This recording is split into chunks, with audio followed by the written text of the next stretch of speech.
I've named this one JPEG. JPEGMAFIA manages to be massively critically acclaimed while simultaneously attracting a lot of criticism. He's a complex person whose behavior and personality have often been subject to a lot of scrutiny. However, I feel like a lot of discussion around him and his music tend to be shrouded in bad faith interpretations and also irony. Disclaimer, this is not a parasocial deep dive of him as a person, more so a discussion of common critiques against him and his music. I will refer to actual things he said in interviews or in the music itself, rather than trying to theorize about his intentions or how he feels, because I personally think that's odd. I'm making this video because he's my favorite artist and I'm frustrated by both his most devout stans and also his haters.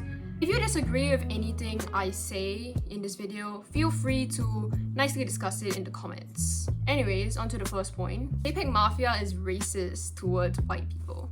Before I start this segment, I want to say that I do understand if you're offended or uncomfortable with some of his comments if you're white. Regardless on your take on reverse racism, if you're uncomfortable with the content itself, whether it's in his music or tweets, you don't have to force yourself to agree. The world does not need any more white JPEGMAFIA stans that make fun of other white people for being white. It is corny and he openly opposes that and thinks it's corny too. However, what I find weird is the backlash he gets for quote-unquote being racist to white people. People like framing him as being this white person hater when that's blatantly not true. He often calls out white supremacy and racism and then gets deemed edgy because he's unfiltered about it. Yeah. What's that like though, to have to constantly kind of bottle up and hide your hatred of white people? I didn't write that down. That's a beautiful question, man. Listen, man. But okay, to be fair, a lot of rappers probably do have some kind of conflicted feeling about the fact that they have all these white kids screaming the N-word in their face every night at the show, right? Nah, it doesn't bother me. If you come from a certain environment, you kind of know that, you know, if you have a lot of white people at your shows, if white people are consuming your product, you probably are making money. Right. And for anybody who says, oh, if you say this about any other race, you'd be cancelled. This argument heavily lacks nuance. Anti-white racism is not taken seriously because nobody is hate criming white people. JPEGMAFIA is a hypocrite. Unfortunately, I do quite agree with this.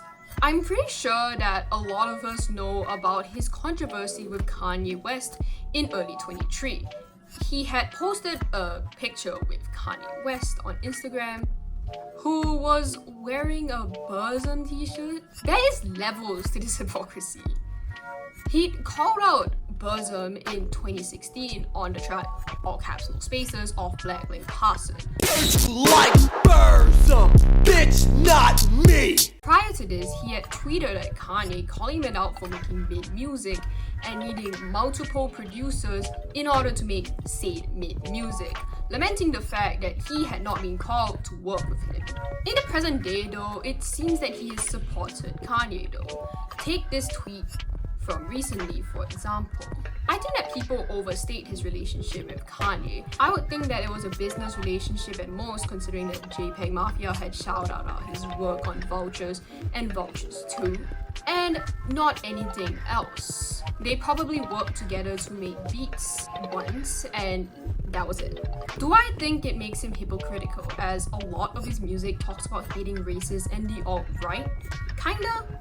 He never pretended to hate Kanye and had in fact consistently said that Kanye was his favorite artist of all time. In an interview with Billboard, he even said that he wanted to talk to Ye about his views in person one day. It was clear through everything he said about Kanye over the years that he still had a soft spot for him despite the multitude of controversies he ended up in. This attitude differed from the way he looked at other artists such as Morrissey, but I think there is a reason for this. JPEGMAFIA is heavily inspired by Kanye. He had said that My Beautiful Dark Twisted Fantasy was one of his favorite albums of all time, and that he'd listened to it on repeat in the military. His history with Kanye's music had gone long back, and like many veteran Kanye fans, he also had the displeasure of seeing his fall from grace. But it feels impossible to turn down an opportunity to work with your idol, even if said idol is deep in the trenches of alt-right ideology. The title for his album, All My Heroes Are Cornballs, is a direct response to Kanye, as well as an acknowledgement that he may one day fall down that same path. The self-awareness is refreshing, and I have hope that it may not turn to a self-fulfilling prophecy. JPEGMAFIA is a performative leftist. A lot of this narrative stems from the framing of JPEG as this conscious political rapper, which is extremely flawed. In 2018, he said this in a Lobster Fest Q&A. I wanted to present a different way to do political rap, kind of. It doesn't have to be corny. It doesn't have to be preachy. You can talk about it in the way I talk about it to my friends. It's a political album in the way that we are a very political society. Like, we kinda have to be because of who's in office and shit, you know?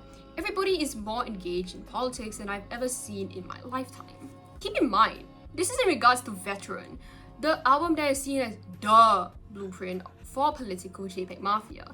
It still baffles me that people view his music as woke posturing, because I always viewed it as more of an outlet for him, for better or for worse.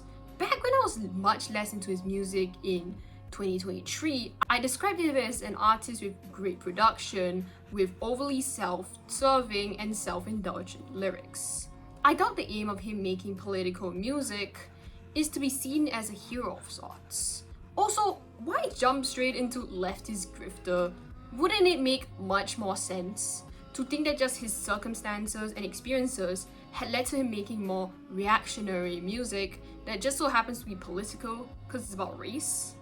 If I were to break down his music from a leftist perspective, most of it focuses on topics related to his own experiences, his disillusionment with US politics, racism, and the military. What makes JPEGMAFIA interesting from a lyrical perspective for me is how he manages to capture the essence of the internet. His albums such as All My Heroes Are Cornballs and Scaring the Hoes especially lean into that direction, critiquing online environments and white nerd culture. Again, this links with him making political music for the common man. I also appreciate his ability to satirize controversial figures and topics to really illustrate their ugliness. I do not look for artists for political pundits. I look for artists who can readily express themselves and provide unique perspectives. And I think JPEGMAFIA is a master of that. JPEGMAFIA is an annoying and problematic person. I can totally understand why somebody would dislike JPEG.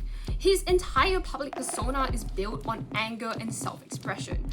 Whether it's down to the music itself or him literally admitting to rage baiting through his tweets and playing up his personality, which, well, I personally find funny, I would try to convince someone that he's not annoying. But I do not look at him as this unlikable asshole. I just think he's flawed like the rest of us. His unlikability is honestly a commission for great art.